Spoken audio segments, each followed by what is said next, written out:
तो दोस्तों इस टाइम बहुत सारे ओप्पो मोबाइल फोन यूजर्स के साथ एक कॉमन प्रॉब्लम आ रही है। उनके मोबाइल फोन यहाँ पर बहुत ही ज्यादा हैंग कर रहे हैं, लैग मार रहे हैं, अटक अटक के चल रहे हैं। वहीं Oppo A59 mobile phone users के साथ भी सेम यही कॉमन प्रॉब्लम आ रही है। उनके मोबाइल फोन पे यहाँ पर बहुत ही ज्यादा हैंग कर रहे हैं, लैग मार रहे हैं, अटक अटक के चल रहे हैं। तो ऐसे में जब भी वो अपने ओप्पो A59 फोन में किसी भी ऐप को ओपन करने जाते हैं 2 सेकंड के बाद उनकी यहाँ पर एप्लीकेशन ओपन हो रही है, यानी कि बहुत ही ज्यादा हैंग कर रहे हैं। तो आज की इस वीडियो में आपको बताऊंगा, चाहे आपके पास ओप्पो कंपनी का कोई सा एक मॉडल का फोन क्यों ना, तो ऐसे में अगर आपका ओप्पो का फोन भी हैंग कर रहा है, लैग मार रहा है, अटक अटक के चल रहा है, तो आज की इस वीडियो में आपको टोटल 3 ऐसी सेटिंग्स बताने वाला हूं, जिन 3 सेटिंग्स को एनेबल करने पर मैं गारंटी के साथ, लाइव प्रूफ के साथ आपकी आंखों के सामने अपने ओप्पो फोन में हैंगिंग की प्रॉब्लम को उन तीनों सेटिंग्स को एनेबल करके लाइव प्रूफ के साथ सॉल्व करके बताने वाला हूं। तो तीनों सेटिंग आपके लिए मोस्ट इंपॉर्टेंट होने वाली है। तो कौन सी वो 3 सेटिंग होने वाली है, आइए फिर इस वीडियो में जानते हैं।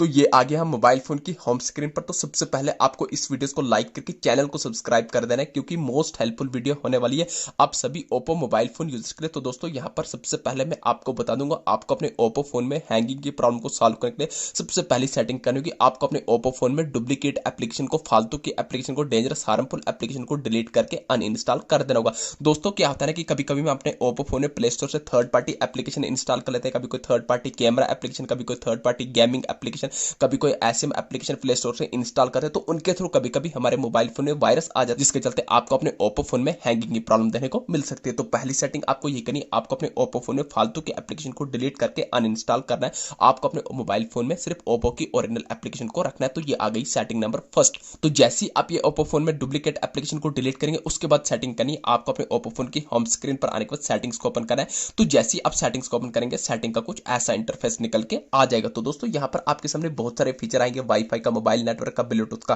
कनेक्शन शेयरिंग का, वॉलपेपर का, होम स्क्रीन का, display and brightness, sound and vibration, notification and status bar के नीचे दिख रहा होगा आपको एप्स का आइकन। तो यहाँ पर मुझे एप्स का आइकन आ रहा है। हो सकता है आपके पास ओप्पो कंपनी का कोई दूसरे मॉडल का फोन हो, तो आपको एप्स की जगह नीचे चल के कहीं पर आ रहा होगा मैनेजमेंट ऐप, ऐप इन्फो, ये ऐप लिस्ट का आइकन देखने को मिल रहा होगा। तो कहने का मतलब है आपको अपने ओप्पो फोन की सेटिंग्स में सारी की सारी एप्स को निकाल के लाना है। तो जैसे ही आप अपने ओप्पो फोन की सेटिंग्स में सारी की सारी एप्स को निकालेंगे, तो आपके ओप्पो फोन की इंस्टॉल्ड एप्लीकेशन इस तरीके से देखने को मिल जाएंगी। तो दोस्तों यहाँ पर आपको स्क्रॉल करना है। तो जैसे ही आप स्क्रॉल करेंगे, तो यहाँ पर आपको सेटिंग नाम के एप्लीकेशन को ढूंढ के निकालना है। जैसे कि आप आगे स्क्रीनशॉट के नीचे सेटिंग, तो आपको सेटिंग्स के आइकन पर क्लिक करना है। तो सेटिंग का कुछ ऐसा डैशबोर्ड निकल के आ जाएगा। तो दोस्तों यहाँ पर आपको दिख रहा होगा परमिशन के साथ नीचे डेटा यूजेज के नीचे स्टोरेज यूजेज, तो आपको स्टोरेज यूजेज के आइकन पर क्लिक करना है। तो आपके सामने ऐसा इंटरफेस है। तो आपको बॉटम में रेड कलर में क्लियर के आइकन पर क्लिक करने के बाद एक स्टेप बैक करना है। टॉप कॉर्नर पर 4 स्टॉप के आइकन पर क्लिक करने के बाद अगेन आपको बॉटम में 4 स्टॉप करना है। तो आप बैक फोन की होम स्क्रीन पर आ जाएंगे। तो ये आ गई सेटिंग नंबर फर्स्ट। अब आपको अपने ओप्पो फोन में सेकंड मोस्ट इंपॉर्टेंट सेटिंग करनी है। तो ध्यान से देखना, मोस्ट इंपॉर्टेंट सेटिंग है, आपको अपने ओप्पो फोन की होम स्क्रीन पर आने के बाद वापस से सेटिंग्स को ओपन करना है। तो जैसे ही आप सेटिंग्स को ओपन करेंगे, अगेन सेटिंग का सेम वैसा ही इंटरफेस निकल के आएगा। अब यहाँ पर आपको सेटिंग के टॉप कॉर्नर पर सर्च बार में डायरेक्ट सर्च करना होगा, RESET, आपको रिसेट लिख के सर्च कर देना होगा। तो ध्यान रहे यहाँ पर आपने अपने ओप्पो फोन को रिसेट नहीं मारना है, ओप्पो फोन को रिसेट नहीं करना है। जैसे ही आप रिसेट लिख के सर्च करेंगे, आपके सामने 5-6 ऑप्शन आएंगे। तो आपको पहला भी नहीं, दूसरा भी नहीं, तीसरा ऑप्शन आएगा रिसेट ऑल सेटिंग या रिसेट सेटिंग का ऑप्शन। तो आपको रिसेट सेटिंग पर क्लिक करना है। तो जैसे ही क्लिक करेंगे, अगेन आपको रिसेट सेटिंग पर क्लिक करना है। जो भी आपने अपने ओप्पो फोन में सिक्योरिटी पैटर्न या पिन रखा होगा, उसको लगा देना है। तो जैसे ही आप लगा देंगे, अगेन ऐसा इंटरफेस निकल के आएगा। अब यहाँ पर आपको दिख रहा होगा बॉटम में रेड कलर में रिसेट ऑल सेटिंग। तो आपको रिसेट ऑल सेटिंग पर क्लिक करने के बाद अगेन क्लिक करना है। ये आपके ओप्पो फोन की सेटिंग रिसेट हो रही है, बाकी आपके ओप्पो फोन में कोई भी डेटा डिलीट नहीं होगा। जैसा कि आप आपको तरह system setting have been reset.